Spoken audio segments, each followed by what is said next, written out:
NDTV, इसके बारे में सवाल है देवेश नायर जी का, और इन्होंने पूछा है कि 800 शेयर हैं, करीब भाव इनका 255 रुपए का है। तो आज की तारीख में क्या है, इन्हें नुकसान ही हो रहा है। तो जो पूछ रहे हैं कि जो नतीजे आए हैं उसके बाद इसका क्या लक्ष्य हो सकता है, लक्ष्य नीचे का होगा या ऊपर का सुनिश्चित? पता नहीं, इनके नतीजों ने तो इनका नतीजा करके रखा हुआ है। पिछले क्वार्टर भी लॉस, इस क्वार्टर भी लॉस।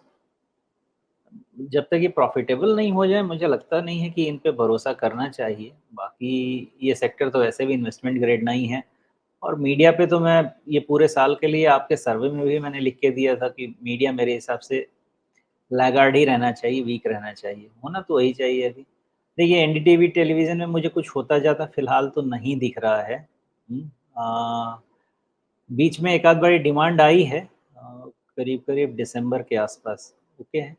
जब तक प्रॉफिटेबल टर्न नहीं होंगे मुझे लगता नहीं है डिमांड आनी चाहिए। बट ट्रेडर्स के लिए यही है, 240 इज़ की।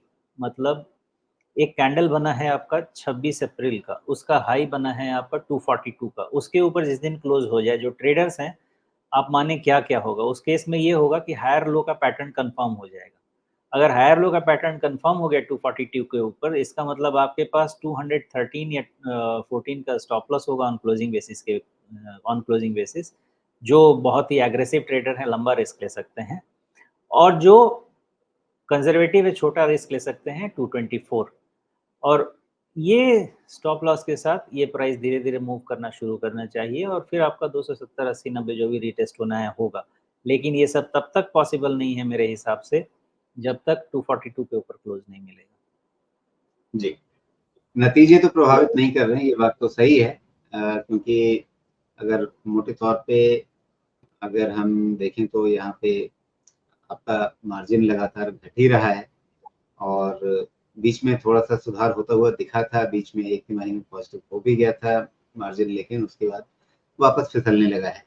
तो जब तक मूल मंत्र तो वही है कि कंपनी को पैसे कमाने चाहिए, अगर पैसे नहीं कमा रही कंपनी तो शेयर धारक क्या करेगा फिर उसमें? तो कुल मिलाकर के वहाँ पे संतुष्टि नहीं है। लेकिन टेक्निकली अगर हम देखें तो क्या ये बॉटमिंग आउट का एक सिग्नल दे रहा है?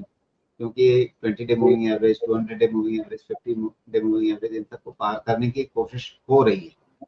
अगर मतलब पिछले 3-4 दिनों से ये आप जूझता हुआ देख रहे हैं कि भाई ये मूविंग एवरेजेस से ऊपर निकलना चाह रहा है और शॉर्ट टर्म में एक हायर लो का पैटर्न बनाने की कोशिश कर रहा है। तो वैसे में अगर ये कोशिश कामयाब होती है तो उसमें फिर कहाँ तक क्या इनको अपना भाव मिल जाएगा? मेरा ऐसा मानना है राजीव जी कि सिर्फ़ और सिर्फ़ 242 के ऊपर के क्लोज़ की प्रार्थना करनी चाहिए। उसके अलावा इसमें कुछ काम नहीं करेगा और जिस दिन वो हो उसके जाएगा ऊपर क्या दिखता है? उसके ऊपर क्या दिखता है? उसके हाँ, उसके ऊपर जैसा मैंने बोला 270, 80, 90 ये सब की पॉसिबिलिटी है। जी, उसके पहले इसमें कोई पॉसिबिलिटी नहीं मोदी है तो मुमकिन है। है। एनडीटीवी जब तक चल रहा है तब तक मुमकिन है। अच्छा, नहीं इसलिए पूछ रहा हूँ कि भाई चुनावी सीजन है, चुनावी साल है, और ऐसे समय में मीडिया कंपनियों की कमाई तो हमेशा बढ़ती है, चुनाव तो उनके लिए कमाई का एक बढ़िया मौका होता है। अब वैसा नहीं है राजीव, देखिए अब तो डिजिटल वर्ल्ड हो गया है ना। अब टीवी पे ऐड कितने चलते हैं जितने आपके यूट्यूब और वो पता नहीं कितना क्या-क्या बोलते हैं उसको, इंस्टाग्राम कोई बोलता है, कोई फेसबुक बोलता है, मैं तो देखा भी नहीं है ये सब चीज़। उन सब पे जो ऐड चलते हैं, यूट्यूब, ये सब जो ऐड चलते हैं, अब कहाँ कौन टीवी पे कितना ऐड देने वाला है। गिने-चुने सीरियल कोई हो भी तो पता नहीं देखते होंगे। मेरे यहाँ तो टीवी का चैनल ही नहीं है। एक बच्चों का चैनल है और एक आध न्यूज़ का चैनल तो है ही नहीं, कुछ भी नहीं है। तो पता नहीं टीवी का चलन है भी कि नहीं है। जी।